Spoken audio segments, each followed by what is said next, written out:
Did you take the time to read the attached document called Simplify Your Task List? And also, I hope you did take the time to work on the activities that were outlined in that document. So, we've now covered how you capture and sort and store your commitments. Let's talk about getting them done. The missing link for many people is that everything you do takes up time in your day. So, we're going to talk about your true capacity here. How often do you actually accomplish everything on your task list in a day? How much stress and pressure do you carry with you every day when you think of all the stuff you need to get done?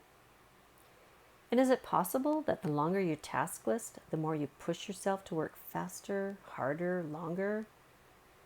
Are you realistic about what you can get done each day? When it comes to planning the day, the missing link for many people is that we forget every single thing that we do takes up time in our day. We create to-do lists with no concept of how long it's going to take and when we're going to do it.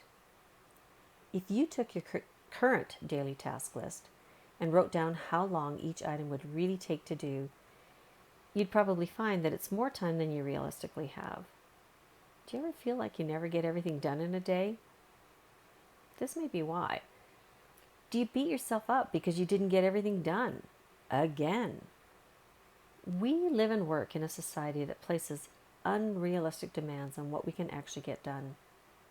Many people are overwhelmed by too many emails, too much information to filter, too many tasks and roles and responsibilities. And the pace of communication has increased dramatically. It's really hard to keep up with it all. Yet, we still expect ourselves to get an impossible amount of work done in a day. So you pressure yourself to push a little harder, and you live with this pressure every day. And the more you push yourselves to go beyond what you can realistically do, the less productive you end up being. You will steadily drive yourself to burnout, leaving you with little or no joy for your work or energy during your time off. Sounds a bit depressing, I know. But given all of this, you need to understand your true capacity. You need a reality check about everything you need to account for in your day so that you can intentionally select a reasonable amount of tasks to work on each day. Stuff that you can actually get done and feel good about yourself. So, how do you really know how much time you have available? Well, we're going to talk about time drains. They're those little things that add up to big things that we don't typically account for when we're planning our day. So let's go through them together. The first one is appointments. So if you have a 1-hour appointment scheduled, do you also take into account the travel time? You know, you have to get out of your office, get down to your vehicle, get out of the parking lot, drive, park, get up to your appointment, and then reverse it coming back. That's eating up time in your day. Or if it's a meeting, do you need prep time? And even if it's just down the hall, how early do you want to arrive, to say hi and settle in? So you need to pad your appointment times.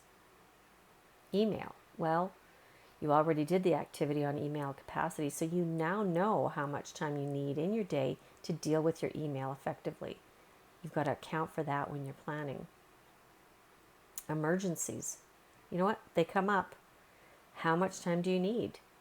Half an hour? An hour? You've got to account for the unexpected stuff. And here's another one. Interruptions. Even if you protect your time that you need, when you're working on something important like, shutting down your email, letting your phone go to voicemail, you may even communicate to people not to interrupt you. Even with all of this in place, you'll still be interrupted. You need to take this into consideration. So if you think you need a half an hour to do something, you might need to double it. And breaks. You need breaks. At the very least, take a 5 to 10 minute break every 90 minutes. Beyond that point, you're losing your productivity speed. What's left after all of that is what you actually have available to work on for your task list. So let me ask you this. Does knowing this change your perspective on how much available time you really have in your day? Might this knowledge motivate you to say no a little more often? I hope it gives you something to think about. So the last piece of this is that you need to use your calendar to enhance your system. Because now you know you have very limited time available to get stuff done, I want to encourage you to use your calendar in a way that maybe you haven't considered. Like scheduling task time. Time's not going to magically show up. You need to make time to get your important work done. You need to put in your due dates, as in DO dates, not just your due dates.